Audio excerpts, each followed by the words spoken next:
Welcome to a lesson with Dr. Powell.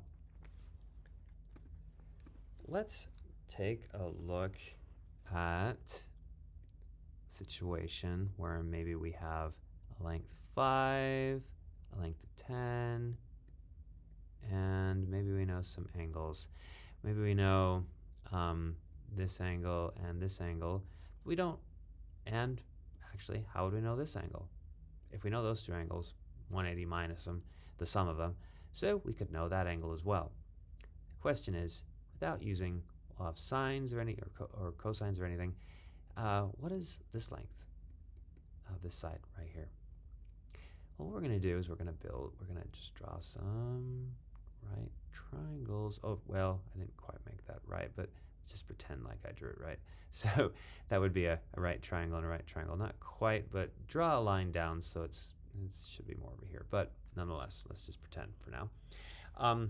Let's think. This side length right here, if we think about, I'm going to think about a triangle with, so this is a right triangle right here. I'm going to think of a triangle with this length being the, so I guess 10 is all the way over here, right? Yeah. But the x is right here, and I want an equation that deals with an x. X is a hypotenuse.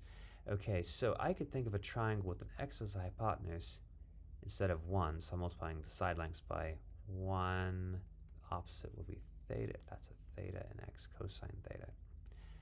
Okay, we're going to look at a triangle like this. Think of a 1 cosine sine type form, but similar. We can multiply everything by x. Hey, that'll look like this right here. In particular, this guy right here, this length is the opposite of our angle C. So if theta were C, this side length would simply be x sine C.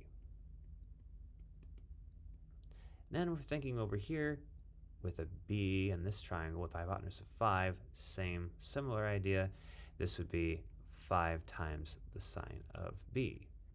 So we have 5 sine of B is equal to x sine of C, which, if you know law of sines, you say, well, you're using the law of sines.